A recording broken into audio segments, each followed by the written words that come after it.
Hello student, स्वागत है आपका आपके खुद के यूट्यूब चैनल विज्ञान बुद्धि में, जहां क्लास 9 के लिए विषय विज्ञान की कार्यपत्र नंबर 26 करने जा रहे हैं। आज का नया टॉपिक है उत्तक, और उन उत्तकों के अंदर विभिजीयोतक उत्तक पढ़ रहे हैं।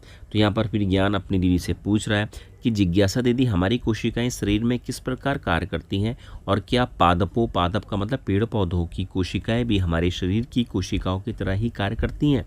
तो ये बोलती दीदी कि ज्ञान भैया, सबसे पहले तो तुम समझ लो क्या चीज़ें, कि हम सब यह जानते हैं कि जंतु तथा पादप दोनों ही बहुकोशिक जीव हैं। जंतु का मतलब जानवर, और हम लोग सब जंतु ही कहलाते हैं। पादप पेड़ पौधे कहलाते हैं, और हम सभी ही क्या है, बहुकोशिक हैं। बहु का मतलब होता है बहुत सारा, कोशिक मतलब कोशिका वाला। तो हमारे शरीर के अंदर एक कोशिका नहीं होती, बहुत ज़्यादा कोशिकाएं होती हैं। क्लियर। इसके अलावा जो विभिन्न प्रकार की कोशिकाओं द्वारा बने हैं, इन जीवों में सभी कोशिकाएं सभी कार्य करने में सक्षम नहीं होती, इसलिए इन जीवों में प्रत्येक कार्य कोशिकाओं के विभिन्न समूह द्वारा किया जाता है। एक ही प्रकार की संरचना और कार्य करने वाले कोशिकाओं के समूह को उत्तक कहा जाता है। तो हमारे शरीर के अंदर भैया लीवर भी है, हमारे अंदर किडनी भी है, हमारी बॉडी के अंदर हार्ट मतलब दिल भी है ना, बहुत सारी चीज़ें भैया, फेफड़े हैं, ब्रेन है। तो लीवर है तो लीवर के अंदर अलग कोशिकाएं होंगी, किडनी के अंदर अलग कोशिकाएं होंगी, और दिल के अंदर अलग कोशिकाएं होंगी। तो दिल वाली कोशिकाएं का जितनी, दिल के अंदर जितनी भी कोशिकाएं हैं उन सब की संरचना एक जैसी होगी। उन सब कोशिकाओं का कार्य करने की जो क्षमता होगी वह सब एक जैसी होगी। दिल की कोशिकाओं का आकार किडनी की कोशिकाओं के आकार की तरह नहीं होगा। दिल की कोशिकाएं जो कार्य कर रही हैं वह किडनी वाली कोशिकाएं नहीं कर सकती हैं।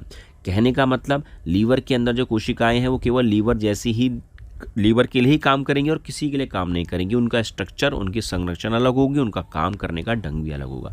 ऐसी ही किडनी की कोशिकाओं का भी स्ट्रक्चर अलग होगा और काम करने का ढंग भी क्या होगा, अलग होगा। एक किडनी के अंदर भी अरबों खरबों कोशिकाएं हैं, लीवर के अंदर भी अरबों खरबों कोशिकाएं हैं, दिल के अंदर भी अरबों खरबों कोशिकाएं हैं, और ये सभी कोशिकाएं दिखने में सेम है अपनी तरह। इसके अलावा कि जितनी भी मैंने बोला ना भी दिल के अंदर बहुत सारी कोशिकाएं हैं, तो जो कोशिकाएं हैं ये कोशिकाएं हैं भैया, तो ये कोशिकाएं बहुत सारी हैं। तो इन कोशिकाओं का जो समूह होता है, जो ग्रुप होता है, उसी को हम क्या बोलते हैं, उत्तक को बोलते हैं। तो जब कोशिकाओं का समूह जिनकी सारी की सारी संरचनाएं एक जैसे दिखते हैं, इनका एक जैसा कार्य है, तो इनका समूह क्या कहलाएगा, उत्तक कहलाएगा। और उत्तक आपस में जुड़ कर क्या बनाएंगे, अंग बनाएंगे। अंग का मतलब दिल, किडनी, लीवर, ब्रेन, फेफड़े, ये सारे के सारे हो गए। क्लियर हो गया। अच्छा जी, चलो जी आगे बढ़ते हैं। विभिन्न प्रकार के उत्तक मिलकर अंगों का निर्माण करते हैं, अंग बता दिया अभी। विभिन्न अंगों के उत्तकों की कोशिकाएं अलग अलग होती, सब बता दिया, और निश्चित कार्य करने में सक्षम होते हैं। मनुष्य और पादप दोनों ही में अलग अलग कार्य करने के लिए अलग अलग प्रकार के उत्तक होते हैं, सब बता दिया मैंने ये। अच्छा, अब यहाँ पर पूछ लेते हैं, बता रहा है ये कि जंतु उत्तकों के बारे में, पादप उत्तकों में कुछ अंतर है। जंतु उत्तकों का अधिकांश भाग जीवित होता है, मतलब जंतु उत्तकों में जितनी भी कोशिकाएं होती हैं वो लगभग सारी की सारी जीवित होती हैं। पर पादप उत्तकों में जितनी भी कोशिकाएं होती हैं वो अधिकतर क्या होती है, मृत होती है। क्या होती है, मृत होती है। जब अधिकतर मृत है तो इसलिए इन पौधों में वृद्धि भी कुछ ही क्षेत्रों तक क्या रहेगी, सीमित रहती है। तो जब इनकी अधिकतर उत्तक या इनकी कोशिकाएं मृत हैं तो उनको ऊर्जा की आवश्यकता भी क्या पड़ेगी, कम पड़ेगी। पर हमको ऊर्जा की आवश्यकता क्या पड़ेगी, ज़्यादा पड़ेगी। क्यों पड़ेगी, क्योंकि हमारे ज़्यादातर उत्तक जीवित हैं, और क्योंकि हम लोग चल सकते हैं, हम लोग एक जगह पर रुके हुए नहीं रहते, हम भागा दौड़ी बहुत करते हैं, हम तो हमें ज़्यादा से ज़्यादा ऊर्जा की ज़रूरत होती है। इसके अलावा हमारी कोशिकाओं की वृद्धि भी एक समान होती है।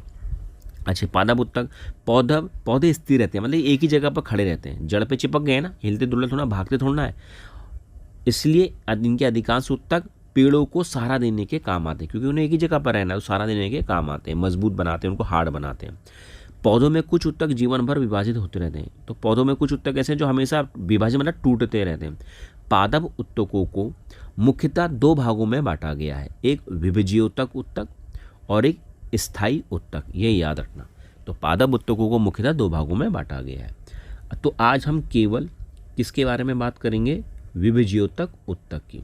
विभजीयोतक उत्तक मुख्यतः तीन प्रकार के होते हैं, शीर्षत विभजीयोतक, अंतर्विष्ट विभजीयोतक और पार्श्व विभजीयोतक। इन तीनों की, ये तीनों कहाँ मौजूद होते हैं, पेड़ पौधों के अंदर, और इनका क्या काम होता है यह आपको याद रखना है। तो देखो भैया, सबसे पहले बात करें हम शीर्षद विभुत्तक की। देखो ये जमीन है, जमीन के ऊपर तना है और नीचे क्या है, जड़ है, और ये ब्रांच भी है, टहनियाँ भी हैं। तो टहनियों के सबसे आगे वाला हिस्सा, टहनियों के सबसे आगे वाला हिस्सा, जड़ों के सबसे पीछे वाला हिस्सा, इन हिस्सों में कौन मौजूद होता है, शीर्षद विभुत्तक।